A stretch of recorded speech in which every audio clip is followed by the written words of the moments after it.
اخي ته سر کال روژې نیولی شي؟ ټول کال استاد. ټول کال؟ دا خو ډېر سخت کار نه ده، ډېر سخت ده. زه خو یې نیولی شم، ټول کال روژې نیولی شم.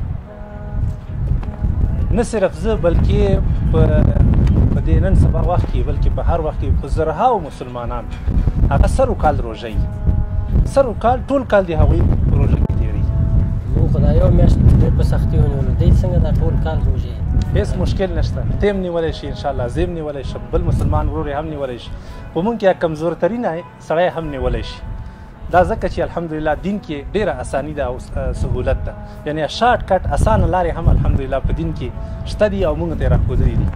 که موږ تاسو وګورو قرآن شریف ته که نه، الله جل جلاله فرمایي من جاء بالحسنة فله 10 امثالها. د الله رحم ته وګوره، وایي څوک چې یوه نیکي وکړي زه به هغه ته 10 چنده اجرونه او ثوابونه ورکوم. صحیح شوه؟ نو موږ تاسو اوس 150 روزې ونیولې، صحیح ده؟ 150 ته چې په 10 کې ضرب ورکړي څو کېږي؟ 300 ورځې شو. صحیح شوه؟ نو 300 ورځې الحمدلله اوس موږ بالفعلا روژې نیولې دي. اوس که چېرته موږ په دغه میاشت کې یو 6 ورځې روزې نورې هم ونیسو د رمضان نه وروسته په دغه میاشت کې، نو دغه 6 ورځو ته په 10 کې بیا ضرب ورکړه 80 ورځې شوې. صحیح ده که نه؟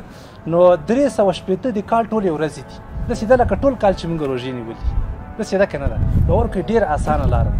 د دې برسېره نبي علیه الصلاة والسلام هم موږ تاسو ته فرمایلي، وایي څوک چې د رمضان میاشت روزې ونیسي او بیا د رمضان نه وروسته 6 ورځې روزې نورې هم ونیسي، دا داسې ده لکه ټول کال چې روژې نیولي. څومره اسانه لار ده الحمدلله. دا 6 ورځو کې خبره ده، ټوله خبره په دې 6 ورځو کې ده انشاءالله. داسې به وکړو استاد، شروع به مو ته انشاءالله دا قرباني به ورکړو، بالکل دا پوره کال روژې به ونیسو. صحیح ده انشاءالله. صحیح ده، او دا ملګري او دوستان به هم ونیسي. بالکل انشاءالله. الله دې اول ما ته توفیق راکړي. ډېرې کمې ورځې 6 ورځې یقین وکړه هېڅ هم نه دي، د سترګو په رب سره تېرېږي. دا به ټول یو ځای نیسو؟ یو ځای نیولې هم ضروري نه دي الحمدلله. دا هم صورت هم پکې شته. رمضان خو مسلسل و که نه، ټولې به مسلسل نیولې. دې کې اوس یو ځای نیول ضروري نه دي، کولی شو یوه ورځ ونیسي بیا یوه ورځ وخوري، 2 ورځې ونیسي بیا یو څو ورځې وخوري، یعنې په دمه دمه باندې انشاءالله ډېرې اسانه دي چې وینیسو ټول کال بس الله جل جلاله به راته اجرونه او ثوابونه راکړي. صحیح ده انشاءالله. مو ته به یې ونیسو له خیر. توکل په الله.